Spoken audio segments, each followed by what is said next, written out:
Yeah. And then let me know, yeah. Hey, good boy. Right? Happy butt. Nice. Happy butt. Alright, perfect. And I'll put the mail Brian and I'll give you a call when it's ready. Yeah, hopefully you have success. Yeah, hopefully. Thank you. You ready? Are you ready? Oh, yeah. You ready? Yes, my super. Oh, can you bet? Harry. Come here, baby. Oh, come on. Yeah, looks like she got everything in. You want mommy to walk with you? Come on. Come on, baby. Well, you want Violet now, huh? Oh, yeah, come on, sorry. Sorry, mommy, sorry. Good boy. I'll see you in a little bit. I'll say bye-bye. I love him. You're a good baby too. You are a good baby too. Daddy's training you though. I'm the trainer. Oh, you are? Yeah, you can pet her if you want. Are you the trainer? Yes. For real? Yeah. He's a puppy, my 20 years. baby. How November 1st, I think he was 16 months, 15 months. 16 weeks or Months. Oh, a year and a half. Yeah. So Almost. how old is he when you got him? 5 months, 4 months. He seems like a nice puppy. He's a good boy. Did you, the first 3 things you have to teach a dog, not to go to the bathroom in your house, not to chew your stuff, they come when he's caught. Are you using a crate? No, I don't break. Okay, see, sometimes that makes the other stuff a little bit harder because they Oh, have no, accidents in the house. he's completely house trained. He hasn't chewed anything? He's never chewed anything. Okay, then it means you're probably watching him a lot. You know what? It's not even that. I've always had, I had my very first dog when I was were you done with these papers? I am, thank you. I wasn't sure. So, my very first dog I had when I first met my ex-husband, and became like a 150-pound, like brought a shepherd, lab, and a few mix. Beautiful dog, but anyway, I didn't know what to do. So, he was into crating, but we ended up baby gating into the kitchen, and little by little giving them space. It can work, but sometimes it makes, for some people, it's a suggestion to usually, but if you got by it, it usually means you're supervising. There's no puppy that you bring in your house isn't going to chew stuff unless somebody's teaching him what's yours and what's his. Right. You know, people say he chews his shoes. Uh-huh. Were you watching him? Right. If you weren't watching him, you should have been because you could have told him not to chew the shoes and to chew a right. bone instead. Right, yeah, So there was there's a ways couple of of times doing it. I was like down the hallway, he grabbed Jim's shoe, and I'm like, look, mommy, I'm bringing your shoe. I'm like, no, that's not yours. The worst thing when I ask people about a crate is if ever he had an accident or if ever he chewed anything that might have happened, did you ever take him and show him what he did wrong? Mm-hmm. See, that's when we get into negative reinforcement. And that's when people that don't use crates and think that not using a crate is more humane, but it's okay to show the dog the poop that he get, or it's okay to show him what he chewed and take him over there. And we get dogs that don't come when they're called, or people grab them and we get redirected aggression.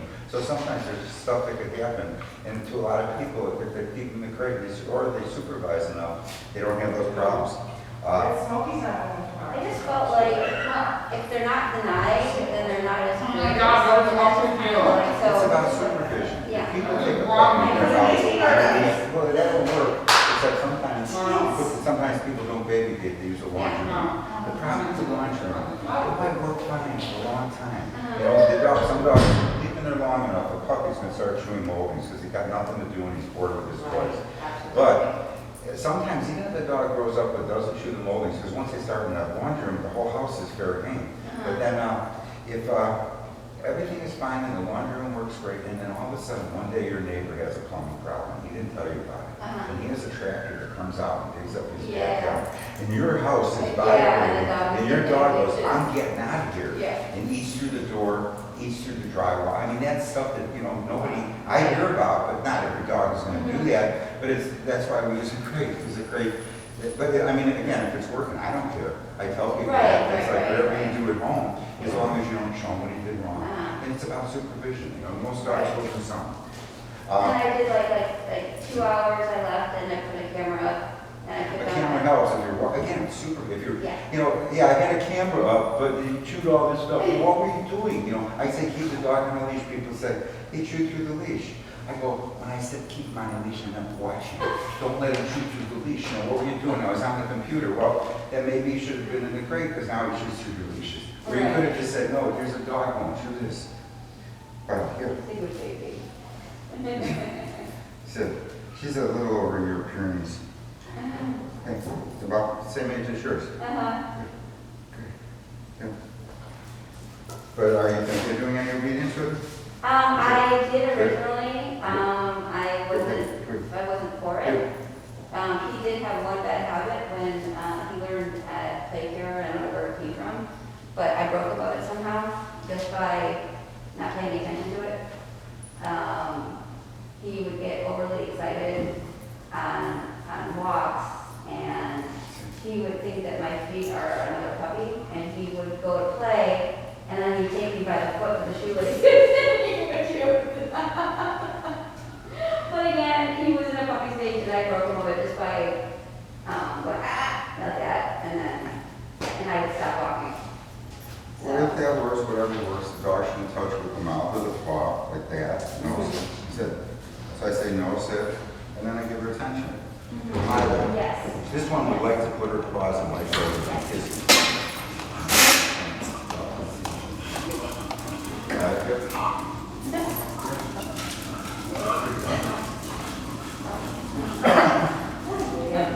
I got my little exit strategy. So funny. Hello there, guys. And that was like, when we're walking the neighborhood, he's always had this really cute sit, since he's been a pup. Oh. But I saw him sit, and I saw him stay until another dog walks by. And he's got it now. Before he would be fine, until the dog got like paralleled or like whatever stick to him. And then he would jump up, but now he's like, he does it with people. We're really proud of him. Before they do that stuff, you know, a lot of times it's not telling your senior yourself or telling the trainer, well, this is what he did. What I'm more interested is what